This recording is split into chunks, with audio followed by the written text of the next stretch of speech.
gente aqui é o professor Luiz. Hoje eu vou resolver uma questão cobrada no vestibular seriado de avaliação. Primeira fase, que é a prova dos alunos que estão no primeiro ano, né? Aqueles alunos que estão terminando o primeiro ano do ensino médio vão fazer essa prova aí com assuntos do primeiro ano. Um dos assuntos cobrados no SSA do primeiro ano, da primeira fase, é a parte de cálculos químicos, onde a gente vai ter o estudo da massa molar ou massa molecular, ou peso molar, peso molecular. No caso aqui, fórmula mínima, cálculo de fórmula mínima, cálculo percentual. E essa questão é uma questão que envolve muito mais o raciocínio matemático do que propriamente o cálculo químico da situação, né, da questão. Então, basta você saber um pouco de matemática, ou lembrar do assunto de matemática, porcentagem, percentagem, percentual, para poder fazer essa questão. Tá? Então, eu vou ter o mel de abelha. Nesse mel de abelha, eu vou ter 80% distribuído entre esses componentes que estão aqui: água, frutose, glicose, maltose, sacarose. Aí ele quer saber qual é a quantidade de carbono envolvida quando você tem 1 quilo de mel de abelha. Tá? A proporção normal é essa que tem aí. Se eu tiver 1 grama, eu tenho esse percentual. Se eu tiver 1000 gramas, eu tenho esse percentual, que ele já está distribuído aí. Aí ele quer saber só a quantidade de carbono para 1 quilo de mel. Tem várias formas de você resolver essa questão. A gente vai tentar escrever ou fazer da forma que a gente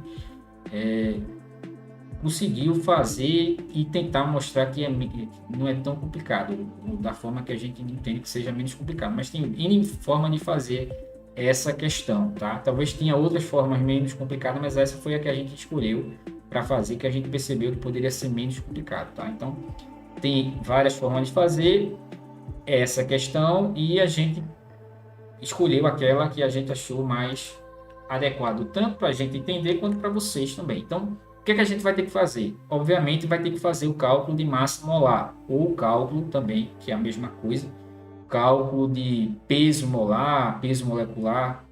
Um livro de química vai ter o mesmo significado. Então, a frutose e a glicose, ela tem as mesmas fórmulas moleculares, né? C6H12O6. Então, você tem que primeiro fazer esse cálculo aí, Se você fizer um cálculo para um, você está fazendo um cálculo para o outro, porque a fórmula é a mesma. O que muda é o percentual no mel, né? A frutose tem um percentual maior. Então, você tem que relembrar de, inicialmente, calcular a massa molar. Então, você vai fazer esse cálculo aqui. Aqui já fiz, a conta já está feita. Mas só para relembrar, você tem CHO, que são os 3 elementos aí, né? E eu tenho 6 átomos de carbono, 12 de hidrogênio e 6 de oxigênio.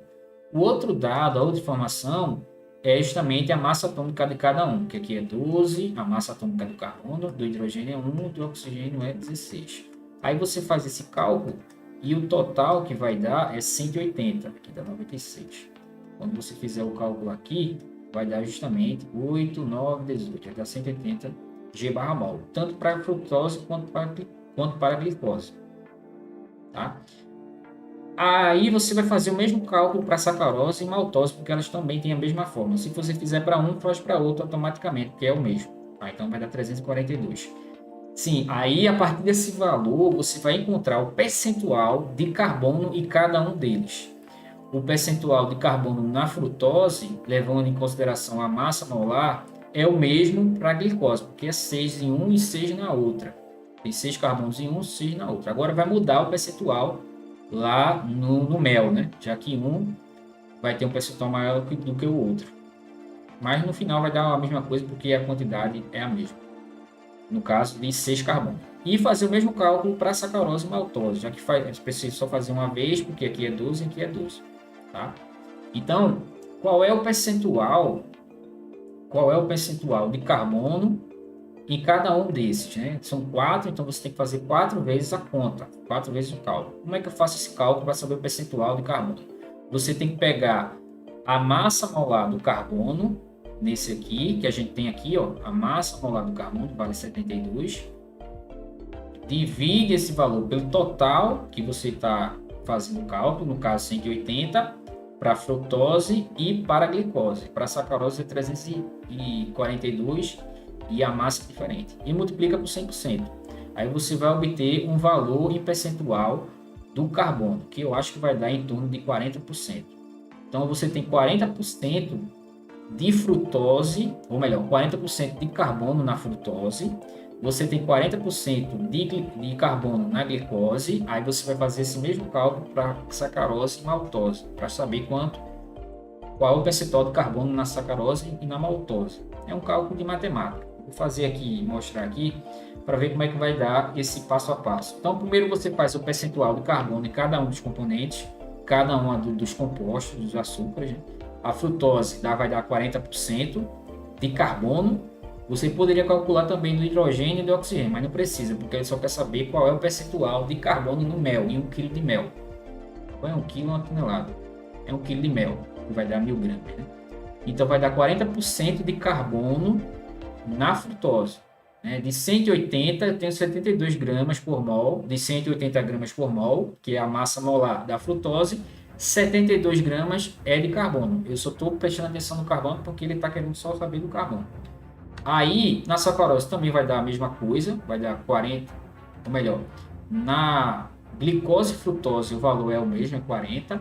Na sacarose e na outra substância é a maltose. Sacarose e maltose também é o mesmo valor, é 42,10%. Tá?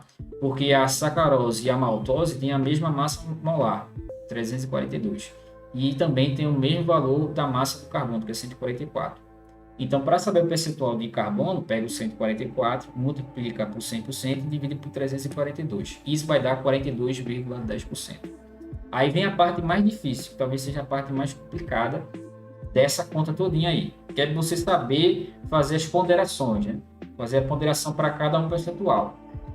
Você sabe que a frutose é responsável por 40% do mel. A glicose é 30%. A sacarose é 1% e a maltose é 9%. E 20% é água. A água não vai entrar aí nesse cálculo aí, porque a água não vai ter carbono, né? Então, se a frutose tem 40%, você vai pegar 40% desses 40%, porque 40% é de carbono, que a gente fez o cálculo, né? Essa é aquela parte onde você vai ter várias formas de fazer esse cálculo. Eu encontrei essa forma aí de fazer. Então, você tem 40% de carbono na frutose. Então, se 40% de mel tem frutose, você vai pegar 40% de 40%. A mesma coisa vai fazer para a glicose. Eu tenho 40% de carbono na glicose e eu tenho 30% de glicose no mel. Então, vou pegar 40% de 30. Vai dar 12, né? Aqui vai dar 16, aqui vai dar 12 e assim vai. A sacarose é 1% do mel. E a quantidade de carbono na sacarose é 42,1%. Aí você faz essa multiplicação aqui. E a mesma coisa para a maltose. Vai dar 32,21% de carbono nessas coisas todinha aqui. Tá? Então é esse valor que você vai multiplicar pelo total de mel que ele quer saber, né? Ele quer saber para 1 kg de mel qual é o percentual de carbono, que é justamente qual é a massa do carbono, que é justamente 32,21%. Então pega 1 kg, que é 1000 gramas, e multiplica por 32,1, que vai dar 322,1 gramas só de carbono em 1 kg de mel, né? Se você tiver um valor maior, aí você multiplica e divide por 100%. Tá? Então, essa foi a forma que eu achei interessante para resolver, mas tem várias outras formas de você resolver essa mesma questão. Então, o gabarito aqui, a solução para essa questão é a letra C.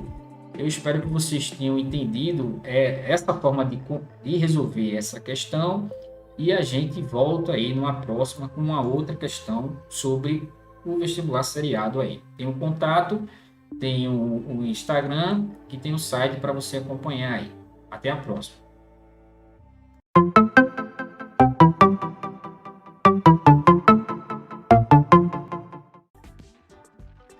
Olá, gente. Aqui é o professor Luiz. Com a revisão do SSA primeira fase, o pessoal que é do primeiro ano vai fazer a prova do SSA. A prova do SSA costuma cobrar o tema modelos atômicos. Então, todo ano a gente tem uma probabilidade muito grande de ter esse assunto nas provas. Só para revisar a ordem cronológica, né, a evolução dos modelos atômicos, a gente tem inicialmente o modelo de Dalton, a bolinha de bilhar. A gente tem em seguida o modelo de Thomson, que é o de passas. Depois o modelo de Rutherford e o modelo atômico de Bohr. Por último, o modelo quântico, que não costuma cair na prova. Normalmente ele pede o modelo de Bohr ou Rutherford, ou os dois juntos, né?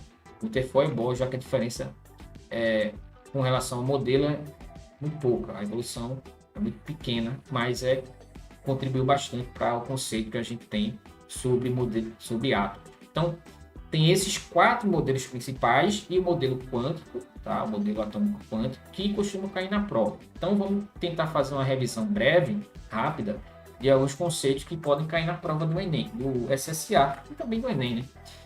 Essa questão foi justamente do SSA, né? Ele quer saber o conceito, ele quer que você leia a tirinha, que a tirinha vai falar sobre níveis, né? E vai falar sobre o fóton. Quando a gente fala de níveis, quantização de energia, a gente está falando do modelo de Bohr. Na questão aqui, ele não traz o modelo de Bohr, ele traz o modelo de Rutherford-Bohr, que é justamente a resposta da questão. Então, fótons são partículas que compõem a luz, não são pacotes de energia, e esse conceito foi proposto em 1926 através de Lewis, né? Aquele Lewis lá da estrutura de Lewis. É justamente a resposta para a nossa questão Rutherford-Bohr. Uma outra questão que pode ser cobrada, né, para a gente revisar o conceito de modelos atômicos, é o conceito do modelo de Ernest Rutherford. Em 1911, Rutherford incidiu partículas radioativas em uma lâmina metálica, observando que a maioria dessas partículas atravessavam a lâmina, que é aquele experimento que ele fez. Ele quer saber qual é as contribuições, né, o que ele conseguiu retirar daquele experimento, né? De acordo com o experimento realizado, que importante afirmação Rutherford propôs acerca da estrutura dos átomos. Então a gente vai tentar verificar qual é a resposta correta para essa questão. Relembrando do experimento de Rutherford, que é o experimento da lâmina de ouro, né? Ele incidiu nessa lâmina partículas radioativas. A maioria atravessava e algumas partículas tinha um desvio, né? Desvio de 90 graus, 180 graus, um desvio de até 360 graus. Ou melhor, de 180 graus, né? Que é quando ela volta da direção que ela está vindo. Então, ele percebeu que entre o átomo, ele não era... ele tinha espaços no átomo, né? Tinha buracos, aberturas, que é justamente a questão do núcleo e a questão da eletrosfera. Há um espaço entre o núcleo do átomo é a parte positiva e ao redor do núcleo vai ter grandes espaços vazios que vai formar que vai ter a eletrosfera, que é a parte negativa. Então, essa foi a contribuição do modelo de Rutherford. O espaço entre o núcleo, esse núcleo ele é positivo, e eu vou ter ao redor do núcleo a eletrosfera negativa, né, formada por elétron. A distância do núcleo até a eletrosfera, há um espaço que é justamente o que possibilita a maioria das partículas atravessar. Tá? Então, essa foi a contribuição de Rutherford. Niels Bohr foi um físico dinamarquês que contribuiu para o desenvolvimento do modelo atômico. Em relação às suas considerações sobre o modelo atômico, é correto afirmar que o modelo de Bohr é um modelo que vai melhorar o modelo de Rutherford. Eu não vou ter órbitas elípticas, agora eu vou ter órbitas circulares e quantizadas. Cada órbita vai ter um valor de energia, por isso que a órbita é quantizada. O valor de energia ele é fixo. Para um elétron sair de uma órbita menor, inferior, para uma superior, ele vai ter que receber energia. Para ele sair de uma superior para uma inferior ou mais externa para uma mais interna, ele vai ter que liberar energia. Então aqui você tem que verificar que o elétron está numa órbita, ele não ganha nem perde se estiver na mesma órbita. Se ele tiver numa órbita mais interna para uma mais externa, ele vai ter que ganhar energia. Se ele está numa mais externa para uma mais interna, ele vai ter que liberar energia. Essa energia são justamente os fótons. Então, cada transição eletrônica vai ter um valor de energia, que aí eu vou ter um espectro de luz envolvido nisso. Essa é a ideia do modelo de Niels Bohr. Tá? Então, a alternativa correta é justamente a letra A. Os elétrons giram ao redor do núcleo em órbitas circulares que são denominadas de níveis de energia. O modelo de Rutherford não aparece o conceito, né, o nome níveis de energia. Não vai ter esse nome aí. Justamente a letra A, a resposta. Aqui é uma questão só para você observar a ordem cronológica dos modelos, né? Eu tenho o modelo de Dalton, em 1803, que é o modelo da bolinha de bilhar. Ele diz que os átomos são indivisíveis, tá? Ele diz que o átomo ele não poderia ser dividido. No fim do século XIX, começaram a aparecer evidências que o átomo não era a menor partícula constituinte da matéria. Aí apareceu um novo modelo, 1897. De quem foi esse modelo? Como a gente percebeu, após o modelo de Dalton, a gente tem o modelo de Thomson, que é o modelo pudim de passas. É o primeiro modelo elétrico, tá? Nessa época não tem o conceito de próton nem nêutron, só tem o conceito de elétron, tá? Tem uma partícula carregada positivamente, mas ainda não tem o conceito de próton, tá certo? Vai aparecer depois. Mas tem o conceito de partícula positiva. Então aqui a resposta para essa questão é justamente Thomson. E para a gente finalizar, qual fenômeno abaixo pode ser explicado pelo modelo de Thomson? Condução de corrente elétrica em uma solução de cloreto de sódio, cor violeta, efervescência, elevação de temperatura. A gente poderia resumir esses fenômenos aqui ao modelo de Dalton. Tá? O modelo de Dalton é que o átomo não era divisível, né? A gente poderia dizer que a letra C e a letra D poderia estar relacionado com o modelo de Dalton, tá? Porque aqui não tem uma relação direta com troca de elétron, né? Não tem aqui energia, mudança de cor. Então aqui a gente pode dizer que está falando de solubilidade, temperatura. Então a gente poderia dizer que é o modelo de Dalton, letra C e letra D. A letra B poderia estar falando do modelo de Bohr, que é aquele que fala da cor, né? Cor violeta, já que o modelo de Bohr, a gente sabe que tem o conceito de quantização, o elétron vai sair de uma órbita para outra e vai emitir energia, vai absorver energia. Quando ele emite energia, libera uma cor, tem uma cor associada. Então, quando falar de cor, a gente está falando do modelo de Bohr. E o modelo de Thomson é um modelo elétrico, tá? Então, aqui entra o conceito de corrente elétrica, justamente a letra A, tá? Então, a gente finaliza essa pequena revisão sobre modelos atômicos. Eu espero que vocês consigam entender. Qualquer dúvida você entre em contato aí. Olá, gente. Aqui é o professor Luiz trazendo uma revisão do vestibular SSA primeira fase. Nessa questão, a gente tem o conceito de estequiometria, cálculos estequiométricos, que é um cálculo, que é um assunto do primeiro ano do ensino médio. Normalmente não é tão estudado nas escolas, né? Tá no currículo escolar, mas normalmente não dá tempo de ver todo o conteúdo. Nesse cálculo estequiométrico, eu vou usar artifícios matemáticos, né? Assuntos de matemática, para poder fazer o que a gente quer relacionar no caso da química. A gente vai relacionar reagente com reagente, produto com reagente, produto com produto, a partir da massa, a partir do mol, a partir do número de moléculas. Para isso, eu vou utilizar justamente a relação de razão, proporção, nesse cálculo estequiométrico. Tá? No caso da questão, ele traz um conceito interessante, que é o conceito para você fazer a limpeza de piscinas, né? Também, esse conceito aí é usado na parte de estação de tratamento. E na questão, ele quer saber quem é o reagente limitante, ele não pede reagente em excesso, né?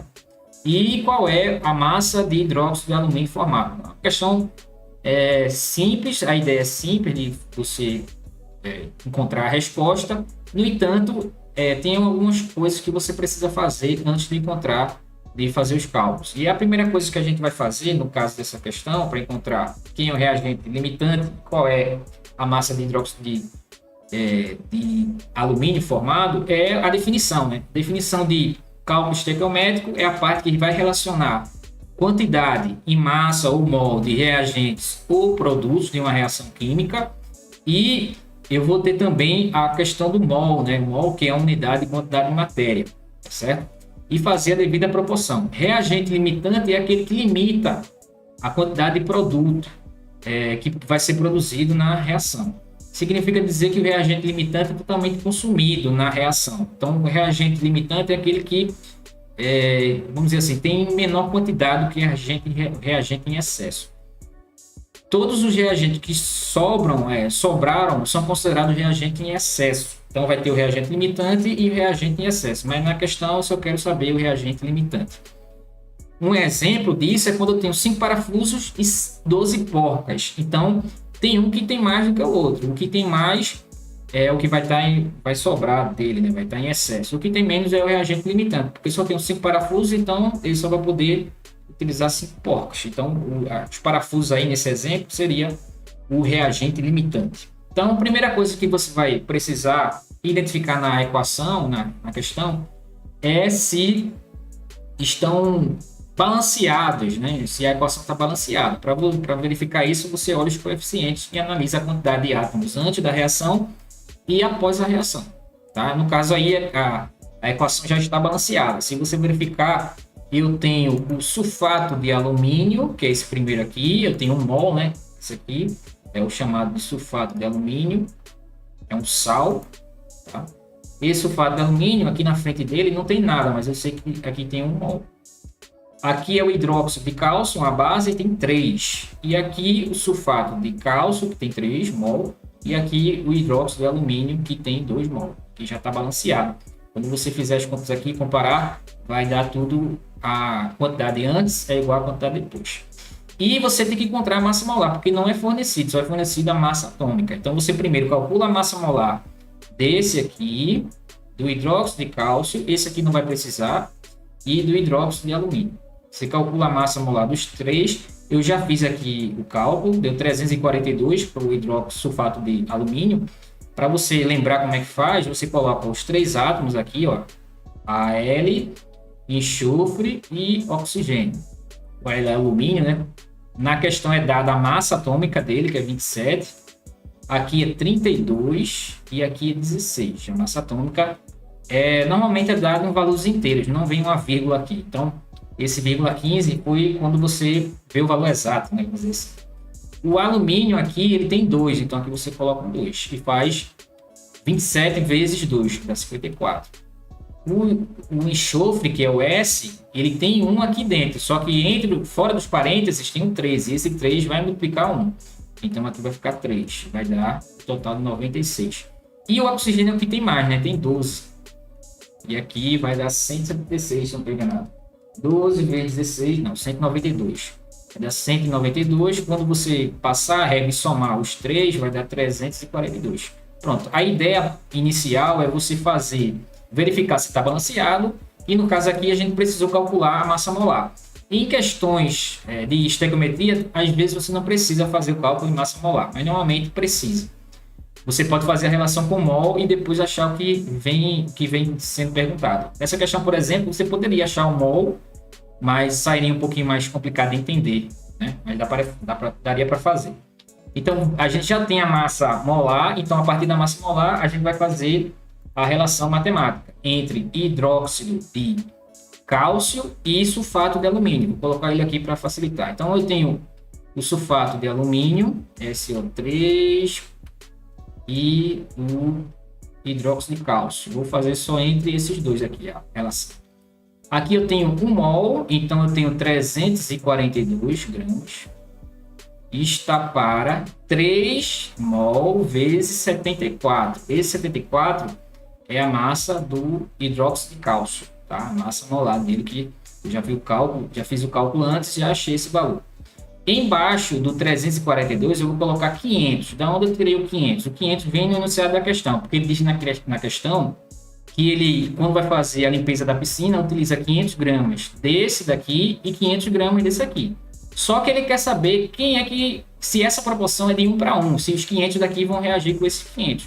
Mas a gente vai ver que não. Esse 500 daqui vai reagir com uma quantidade diferente desse daqui. Não vai reagir com todos os 500. Tá? Então aqui eu vou colocar X.